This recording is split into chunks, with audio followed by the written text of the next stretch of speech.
Hi friends, welcome to యోగ్ stack. COS scam ఎలా జరుగుతుంది, సిఓఎస్ అంటే ఏంటి, మీరు యూకే వస్తే జాబ్ చేయొచ్చా లేదా, ఫుల్ డీటెయిల్గా ఎక్స్ప్లెయిన్ చేస్తా. ఇప్పటివరకు ఏంటంటే జస్ట్ కంపెనీ వాళ్ళు స్పాన్సర్ చేస్తారు అది ఇది అని చెప్పి నేను చాలా చోట్ల చెప్పా.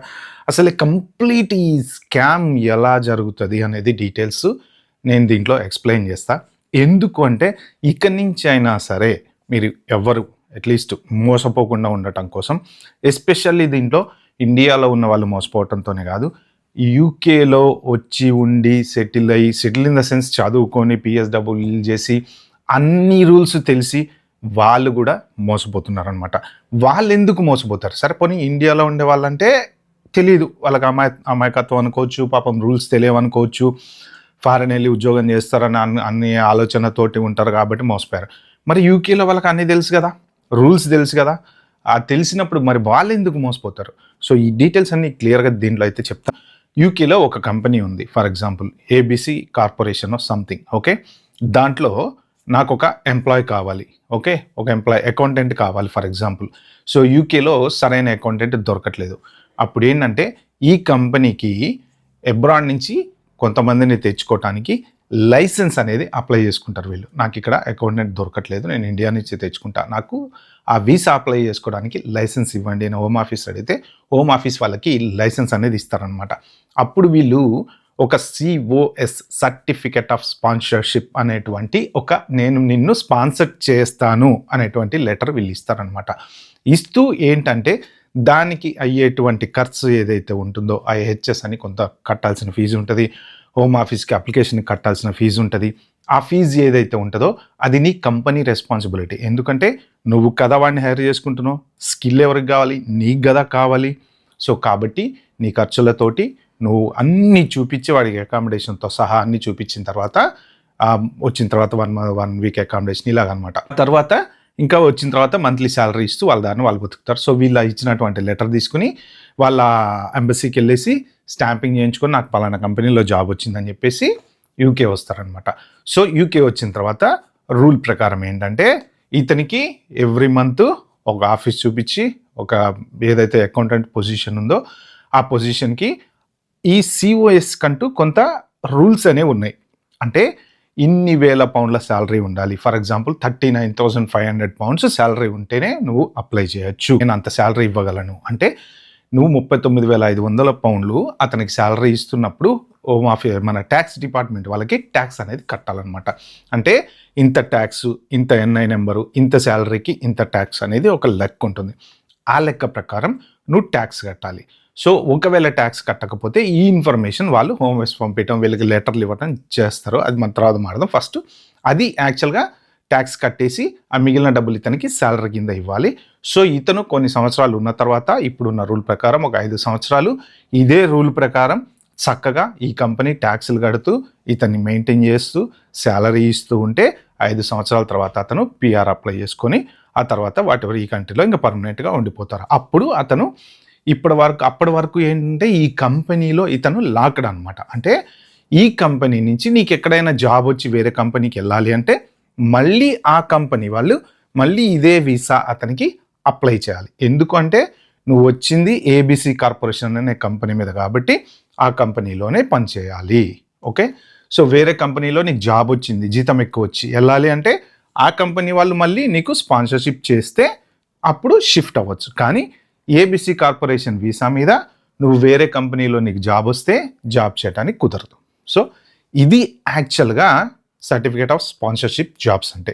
దీంట్లో చాలా ఉంటాయి. Skilled worker visas, for example ఒక రెస్టారెంట్ పెట్టుకున్నారు, రెస్టారెంట్లో ఒక బిర్యానీ చేసే చెఫ్ కావాలి. ఇప్పుడు వీళ్ళ దాంట్లో తీసుకొచ్చినటువంటి బిర్యానీ షెఫ్, తర్వాత కౌంటర్లో కూర్చునేటువంటి మేనేజరు, లేకపోతే ఒక వెయిటరు, లేకపోతే స్పెషల్ స్కిల్ అనమాట, ఒక పర్టికులర్ స్కిల్ ఏదో ఒకటి, అంటే స్కిల్డ్ వర్కర్ అంటారు కదా, అలాంటి స్కిల్ అనమాట. ఐటీ జాబ్ ఉంది ఫర్ ఎగ్జాంపుల్, నా కంపెనీలో నాకు ఒక పర్టికులర్ డేటాబేస్ అడ్మినిస్ట్రేటర్ కావాలి. సో ఇలాగా ఏదో ఒక స్కిల్ పేరు మీద వీళ్ళని తీసుకొస్తారనమాట. సో ఇది యాక్చువల్గా ప్రొసీజర్. సో ఇప్పుడు ఇక్కడ స్కామ్ ఎక్కడ జరుగుతుంది ఫస్ట్ ఆఫ్ ఆల్ అంటే, ఎప్పుడైతే వీళ్ళు సిఓఎస్ లైసెన్సులు తీసుకుంటారో హోమ్ ఆఫీస్ దగ్గర నుంచి, వీళ్ళు ఆ సిఓఎస్ వీళ్ళకి అప్లై చేసేటప్పుడు ఏం చెప్తారంటే మీకు కొంత ఖర్చు అవుతుంది వీసా అప్లై చేయాలంటే, హోమ్ ఆఫీస్కి ఇంత కట్టాలి అంత కట్టాలి అది ఇది అని చెప్తారనమాట. సో అయితే ఆ ఖర్చు మీకు డబ్బులు ఇస్తే మేము వీసా చేస్తాం అంటారు. సో వీళ్ళు ఏం చేస్తారంటే ఎంత ఖర్చు అవుతుంది ఏంటి, హోమ్ ఆఫీస్కి ఎంత కట్టాలి, అప్లికేషన్ ఫీజు ఏంటి అవన్నీ వీళ్ళకి తెలియదు. వీళ్ళు ఏంటంటే డబ్బులు ఇస్తాము వీసా చేయాలి, అలా వీళ్ళు డబ్బులు పంపిస్తారు. పంపించిన తర్వాత వీళ్ళు ఇక్కడి నుంచి వీసాకి లెటర్ పంపిస్తారు, ఆ లెటర్ మీద వాళ్ళు వస్తారు. సో ఇక్కడ జరిగేది ఏంటంటే ఆ లెటరు ఏదైతే ఉంటుందో సర్టిఫికేట్ ఆఫ్ స్పాన్సర్షిప్కి ఇచ్చేటువంటి లెటరు ఒక్కోసారి ఫేక్ అవ్వచ్చు, ఒక్కోసారి నిజం అవ్వచ్చు. సో అది కొంచెం గుర్తు పట్టచ్చు ఈజీగా, హోమ్ ఆఫీస్ వాళ్ళు గుర్తు పడతారు కానీ బట్ మోర్ ఆర్ లెస్ ఎట్లో గట్లా మరి వీసాలు అయితే వస్తున్నాయి వీళ్ళకి, అది నిజమా కాదా అనేది. సో వీళ్ళు వీసా వచ్చేసిన తర్వాత ఏంటంటే ముందు మాట్లాడుకున్న ప్రకారం డబ్బులు ఇవ్వటమో మిగిలిన డబ్బులు ఇవ్వటమో సంథింగ్ వాట్ ఎవర్ ఏదో మాట్లాడుకున్న ప్రకారం ఇస్తారు.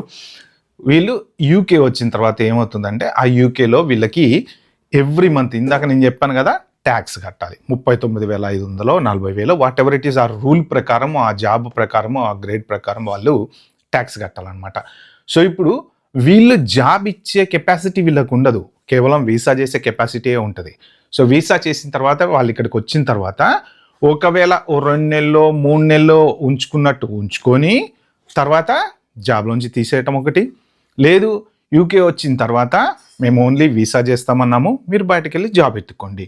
ఓకే, సో ఈ బయటకు వెళ్ళి జాబ్ ఎత్తుకోండి అనే సిచ్యువేషన్లో నేను ఇందాక చెప్పిన ఎగ్జాంపుల్లో మీరు ఏబీసీ కార్పొరేషన్ కంపెనీ మీద వచ్చారు, వేరే వాడు మీకు జాబ్ ఇవ్వకూడదు, ఇస్తే ఇల్లీగల్ అవుతుంది, వాడికి ప్రాబ్లం అవుతుంది. ఎందుకు అంటే వీసా వీళ్ళ కంపెనీ పేరు మీద ఉంది, వీళ్ళ దగ్గరే పని చేయాలి, నువ్వు తిను బతుకు ఏమనగా ఇక్కడే ఉండాలి.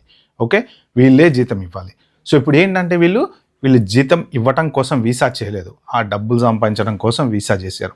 మీరు వచ్చిన తర్వాత ఇక్కడ మీ బాధ వాళ్ళకి అనవసరం, అందుకని చెప్పి వాళ్ళు ఏం చేస్తారంటే వీసా క్యాన్సిల్ చేస్తారు.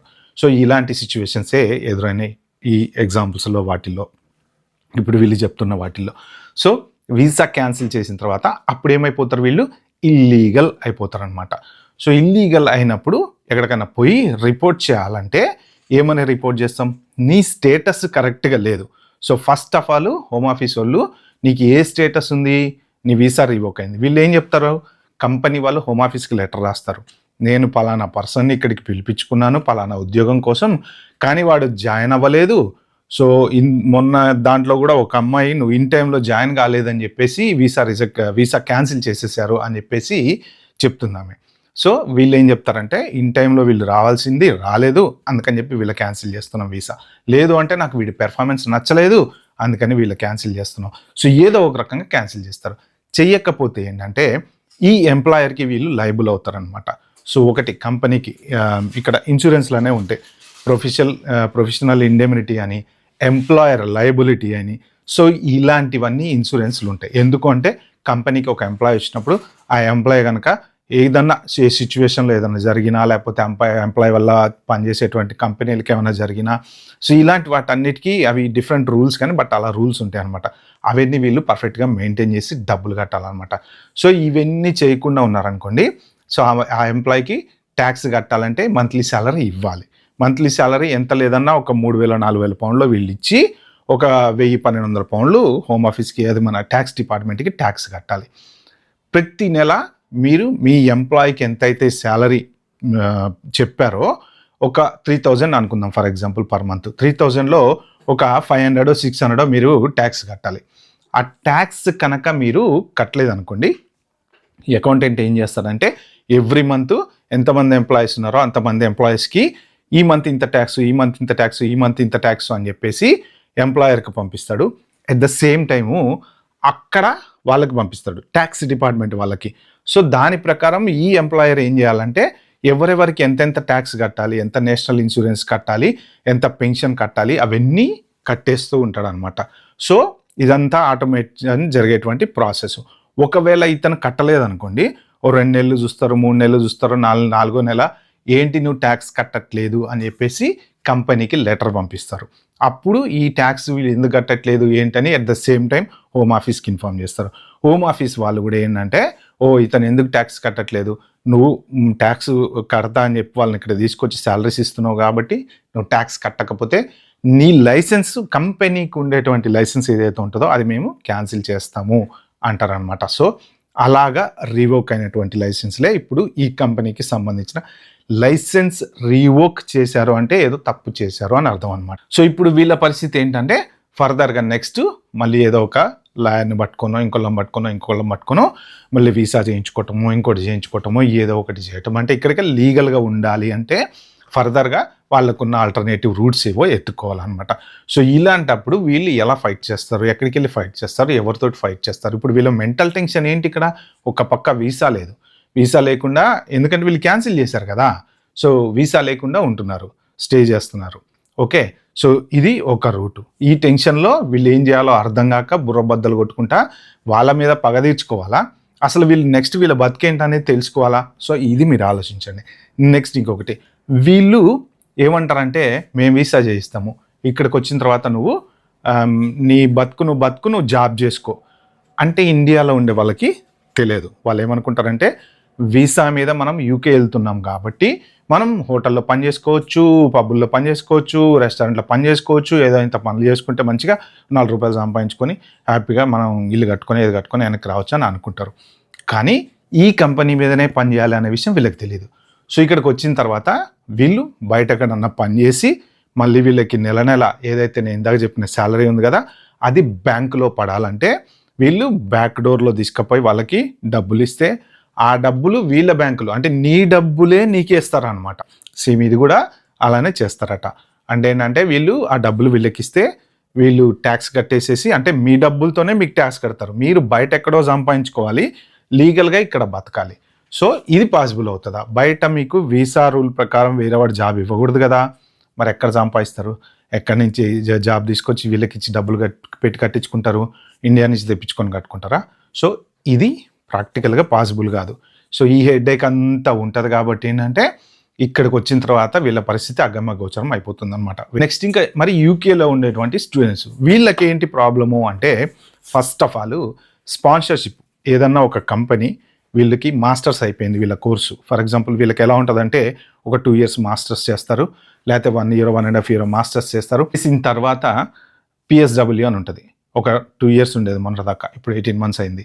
సో ఆ పిఎస్డబ్ల్యూలో వీళ్ళు ఏంటంటే మీకు ప్రాక్టికల్గా మీరు కొంచెం జాబ్ చేసుకోవడానికి ఎలిజిబిలిటీ ఇస్తారు, దానికి రిస్ట్రిక్షన్స్ ఉండవు, ఎక్కడైనా పని చేసుకోవచ్చు. ఇందాక నేను చెప్పిన దాంట్లో అదే కంపెనీలో పని చేయాలి. ఈ PSW post study work visa అంటారు దీన్ని. వీళ్ళు ఏంటంటే ఎక్కడైనా పని చేసుకోండి, మీరు ప్రాక్టికల్ ఎక్స్పీరియన్స్ గెయిన్ చేసుకోండి. ఆ లిమిటెడ్ పీరియడ్ ఏదైతే హోమ్ ఆఫీస్ వాళ్ళు ఇచ్చింది ఉంటుందో 24 months మొన్నటి వరకు, ఇప్పుడు 18 months, ఆ లిమిటెడ్ పీరియడ్ అయిపోయే టైంకి వీళ్ళు ఏం చేయాలంటే ఒక ఎంప్లాయర్ని ఎత్తుకోవాలి. నెక్స్ట్ ఫర్దర్గా మళ్ళీ యూకేలో ఉండాలంటే ఆ ఎంప్లాయర్ వచ్చేసి సేమ్ ఆ డాట్స్ మొత్తం ఇక్కడ కనెక్ట్ అవుతాయి అనమాట. ఈ ఏబీసీ కార్పొరేషన్ కంపెనీ దగ్గరికి వెళ్ళేసి జనరల్గా అయితే మంచి యూనివర్సిటీలోంచి, టాప్ యూనివర్సిటీలోంచి కనుక మీరు పాస్ అవుట్ అవుతే మీకు ఏదో ఒక కంపెనీ వాళ్ళు స్పాన్సర్ చేస్తారు. ఎందుకు అంటే ఇప్పుడు మీకు మంచి స్కిల్ ఉందండి, ఫర్ ఎగ్జాంపుల్ ఎకనామిక్స్లో వాళ్ళకి ఒక ఎంప్లాయీ కావాలి, మీకు మంచి స్కిల్ ఉంది, ఇంటర్వ్యూ చేస్తారు, మీ టాలెంట్ బాగుంది, వాళ్ళే చూసుకుంటారు, అదంతా వాళ్ళే వీసా అప్లై చేస్తారు. అలాంటి వాళ్ళు కొన్ని 100,000 మంది యూకేలో ఉన్నారు, కంపెనీలు స్పాన్సర్ చేసి పెట్టుకున్నటువంటి వాళ్ళు, ఐటీ జాబులు చేసేటువంటి వాళ్ళు, నాన్ ఐటీ జాబులు చేసేటువంటి వాళ్ళు, ఎన్హెచ్ఎస్లో పనిచేసేటువంటి వాళ్ళు. ఎందుకంటే స్పాన్సర్షిప్ లైసెన్స్లు అనేవి కొన్ని ఉంటాయి వాళ్ళకి, వీళ్ళ స్కిల్ ఉంది కదా, వీళ్ళు స్పెషల్గా చదువుకున్నారు కదా, అలాంటి వాళ్ళకి స్పాన్సర్ చేసి వీళ్ళు పెట్టుకొని రూల్ ప్రకారం ట్యాక్సులు కడతా కంపెనీ మెయింటైన్ చేస్తూ ఉంటుంది. అలాంటి జాబులు ఇంకా చాలా ఎప్పటి నుంచో ఉన్నాయి, ఇప్పుడు ప్రెజెంట్ తగ్గింది కానీ అలా ఉన్నాయి అనమాట.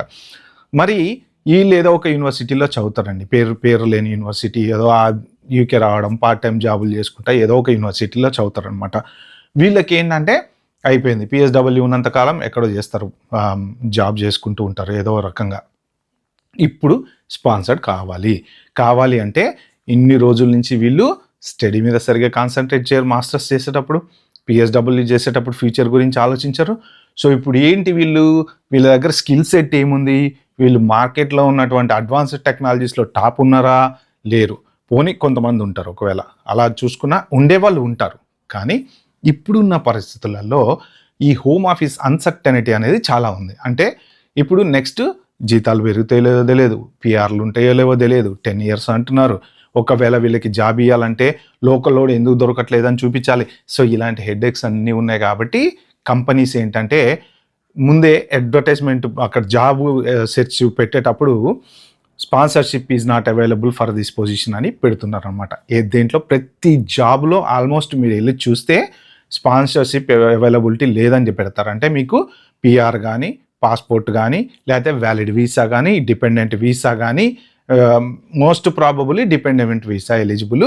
ఇప్పుడు ఈ కంపెనీ వీసా ఏదైతే ఉందో అది నాట్ ఎలిజిబుల్, ఎందుకంటే మీరు చేయడానికి ఉండదు. సో అలాగా లీగల్గా మీ వీసా ఉన్నటువంటి వాళ్ళు అప్లై చేసుకోండి, లేని వాళ్ళు అప్లై చేయకండి, మేము స్పాన్సర్ చేయము అని చెప్తున్నారు. స్పాన్సర్ అంటే సేమ్ అదే ప్రాసెస్, మళ్ళీ వీసా చేయటము, వాళ్ళని ఉంచుకొని వాళ్ళకి ట్యాక్స్ కడుతూ చేయడం అనమాట. సో ఇప్పుడు మరి వీళ్ళ పిఎస్డబ్ల్యూ అయిపోయిన తర్వాత నెక్స్ట్ ఏంటి, మరి వీళ్ళకి దారి ఇండియా వెళ్ళిపోవాలి.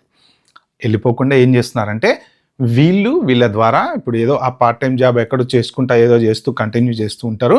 వీళ్ళు ఏమంటారంటే నేను స్పాన్సర్షిప్ జాబ్స్ చేపిస్తా, వీసా చేపిస్తా అని మన తెలుగు వాళ్ళే దీంట్లో మళ్ళీ మీడియేటర్స్ అనమాట. ఇట్లా మాట్లాడి ఇక మా వాడు ఉన్నాడు, ఆ వీసా చేపిస్తావా, ఈ వీసా దానికి 6,000 ఖర్చు అయింది, 10,000 ఖర్చు అయింది, 12,000 ఖర్చు అయింది, రెస్టారెంట్లో వీసా, ఇంకో చోట చేసుకుంటా, వీళ్ళు ఎక్కడో బయట చేసుకుంటా, ఈ ట్యాక్స్లు కట్టుకుంటా మెయింటైన్ చేస్తూ ఉంటారట. సో అది యాక్చువల్గా ఇప్పుడు స్టూడెంట్స్ ఎందుకు వాళ్ళకి అవసరం లోకల్లో ఉండే వాళ్ళకి అంటే to further continue in the UK. కానీ దీనికి ఎండ్ ఎక్కడ ఉంటుంది, ఇప్పుడు వీళ్ళు జాబు లేకుండా ఇలాగ డబ్బులు ఇచ్చి స్పాన్సర్షిప్ కొనుక్కున్న వీసాకి గ్యారంటీ ఉండదు. సో వీళ్ళు డబ్బులు తీసుకుని వీసా చేయకపోయినా అడగటానికి ఛాన్స్ ఉండదు, తీసుకొని వీసా చేసిన తర్వాత అది ఎన్ని రోజులు ఉంటుందో గ్యారంటీ ఉండదు. ఇప్పుడు వాళ్ళకి 10,000 15,000 పౌండ్లు ఇచ్చిన తర్వాత వాళ్ళు వీసా చేశారు ఫర్ ఎగ్జాంపుల్, 2 నెలలకు క్యాన్సిల్ చేస్తారు. వాడి ఇష్టం, వాడి కంపెనీ కదా. అప్పుడు ఏం చేస్తాం, 15,000 పోయినట్టే కదా. అప్పుడు వాళ్ళు ఏమంటారు, నువ్వు డబ్బులు ఇచ్చావు, నేను అడిగే చేసే పోయింది అంటారు. సో ఇక్కడ ఇదనమాట స్కామ్. సో వీళ్ళు లాభపడుతున్నారు. ఏంటి, వీళ్ళకి కావాల్సిన డబ్బులు వీళ్ళకి వస్తున్నాయి, వీసా చేసినట్టే చేస్తున్నారు, క్యాన్సిల్ చేస్తున్నారు. అప్పుడు వీడు మళ్ళీ రోడ్డున పడుతున్నాడు. ఒకవేళ చేయలేదనుకోండి, డబ్బులు తీసుకుంటున్నారు, ఫోన్లు ఎత్తట్లేదు. ఒకసారి డబ్బులు ట్రాన్స్ఫర్ చేసిన తర్వాత మళ్ళీ మనం వెళ్ళి గుంజుకోలేము కదా, వాళ్ళంతటా వాళ్ళు మనకి ట్రాన్స్ఫర్ చేస్తే తప్ప. వీలైతే ఒక 4 ఫార్వర్డ్ చేయండి. డబ్బులు ఇచ్చి ఎక్కడ కూడా మోసపోకండి. ఎవరైనా సరే మాకు డబ్బులు ఇవ్వండి వీసా చేస్తాము అంటే వచ్చిన తర్వాత మీరు అబ్రాడ్, ఇది యూకే అనే కాదు, ఎక్కడైనా సరే డబ్బులు ఇచ్చి వీసా చేయించుకోవటం అనేది లేదు. అసలు ఆ ప్రాసెస్ లేదు, అది illegal. Okay friends, bye bye, have good day.